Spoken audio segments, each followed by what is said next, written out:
Doctor Tanpure कारखान्याची निवडणूक प्रक्रिया मे पूर्वी पूर्ण करण्याचे आदेश. औरंगाबाद खंडपीठाचा निकाल.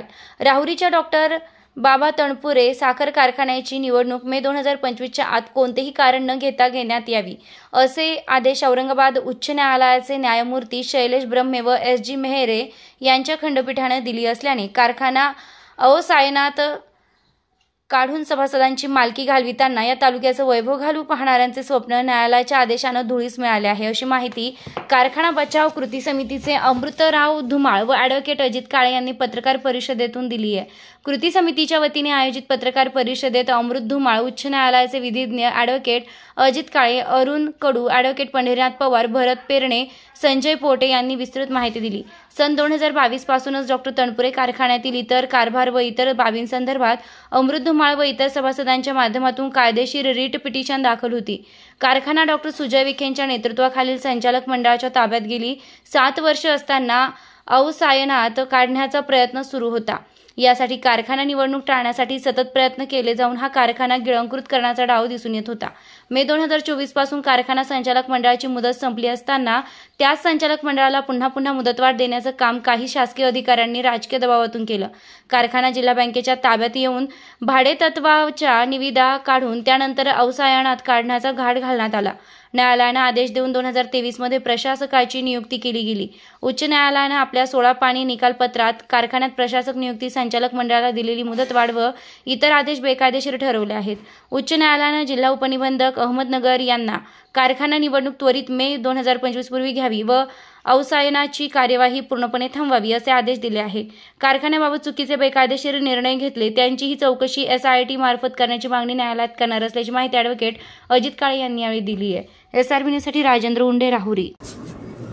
संपूर्ण तालुक्याचं लक्ष लागलेलं असताना डॉक्टर तनपुरे सहकारी साखर कारखान्याची निवडणूक झाली पाहिजे आणि कुठल्याही परिस्थितीत राहुरी कारखाना हा जप्त न करता लिक्विडेशनमध्ये जाऊ नये म्हणून यासाठी मी अमृत धुमाळ, माझे सहकारी अरुण पाटील कडू असतील, भरत पाटील पेरणे असतील, संजीव पोटे असतील, राजूभाऊ शेटे, आम्ही सर्व मिळून पंडितात्या पवार राहुरी सहकारी साखर कारखान्याची निवडणूक होऊन हा कारखाना सभासदांच्या, कामगारांच्या आणि शेतकऱ्यांच्याच मालकीचा राहिला पाहिजे आणि इथं चाललेला भ्रष्ट कारभार थांबला पाहिजे म्हणून आम्ही उच्च न्यायालयामध्ये ॲडव्होकेट अजित काळे साहेब, त्यांची कन्या साक्षी काळे आणि ॲडव्होकेट व्ही.डी. साळुंके साहेब यांच्या मार्गदर्शनाखाली निवडणुकीसंदर्भात आम्ही पिटिशन दाखल केलं होतं आणि त्याचा परिणाम होऊन हायकोर्टाने सगळ्या आमच्या पिटिशनच्या सगळ्या बाजू ऐकून समजून घेऊन उच्च न्यायालयाने राहुरी कारखान्याची निवडणूक तात्काळ घेण्यात यावी आणि हे जे निवडणुकीचे जे काही प्रशासकाच्या नेमणुका ज्या केल्या होत्या त्या बेकायदेशीर ठरवल्या आणि राहुरी कारखाना हा सभासदांच्या मालकीच्या ठेवण्यासाठी उच्च न्यायालयाने जे निर्देश दिले त्याबद्दल मी उच्च न्यायालयाचे न्यायाधीश यांचे मी राहुरी कारखाना बचाव कृती समितीचे त्यांचे आभार मानतो आणि या कामाचा पिटिशनमध्ये ॲडव्होकेट अजित काळे साहेब, ॲडव्होकेट व्ही.डी. साळुंके साहेब आणि साक्षी काळे यांनी जे काम बघितलं आणि राहुरी कारखान्याला न्याय देण्याचं काम त्यांनी केलं त्याबद्दल मी राहुरी तालुक्याच्या ऊस उत्पादक सभासद व कामगारांच्या वतीने त्यांचे मी आभार मानतो.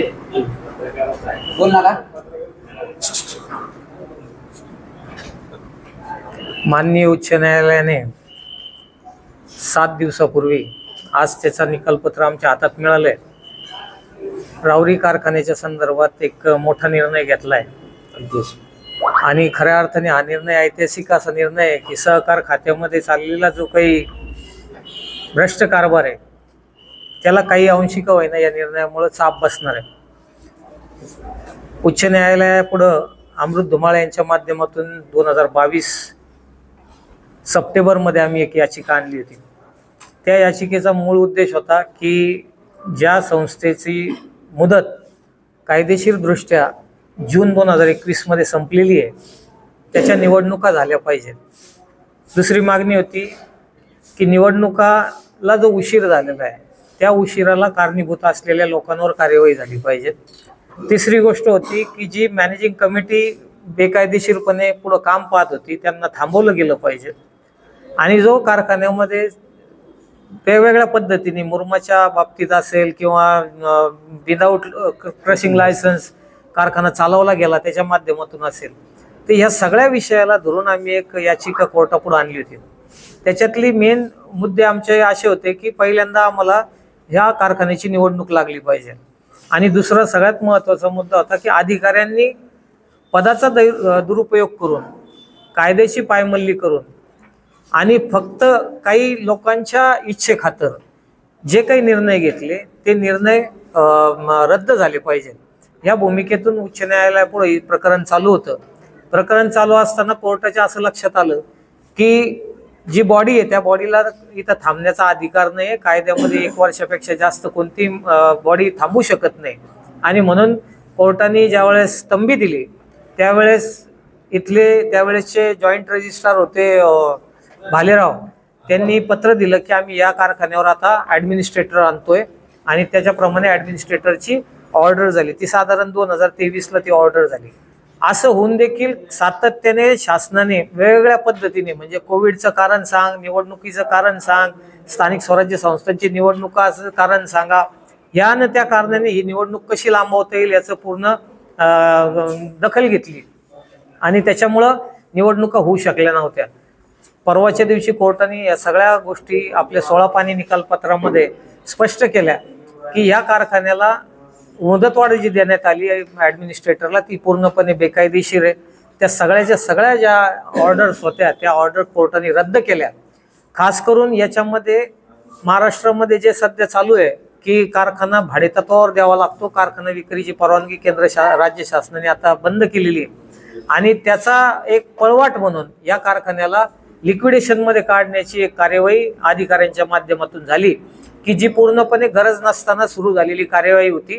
तिला सुद्धा आम्ही आव्हानित केलं होतं. उच्च न्यायालयाने अगदी कठोर शब्दामध्ये याचं खंडन केलं की कोणत्याही परिस्थितीमध्ये हा कारखाना लिक्विडेशनमध्ये जाऊ शकत नाही, आणि तशी परिस्थिती उद्भवलेली नाही आहे की ज्याच्या माध्यमातून कारखान्याचं पूर्ण समाप्ती करायची अशी काही परिस्थिती आता नाही आहे, आणि त्याच्यामुळं ती सुद्धा ऑर्डर कोर्टाने रद्द केली, आणि ह्या कारखान्याच्या निवडणुका कोणत्याही परिस्थितीमध्ये मे 2025च्या आत घेण्यासाठीचा हुकूम केला. सगळ्यात महत्त्वाचा विषय असा आहे की ह्या सगळ्याच्या पार्श्वभूमीवर कोर्ट एवढं सावध झालं होतं की कोर्टाने स्पष्ट सांगितलं की कोणत्याही परिस्थितीमध्ये काही जरी आलं, किती मोठं संकट आलं आणि काही परिस्थिती निर्माण झाली तरी सुद्धा कारखान्याची निवडणूक कोणत्याही परिस्थितीमध्ये पुढे ढकलली जाणार नाही.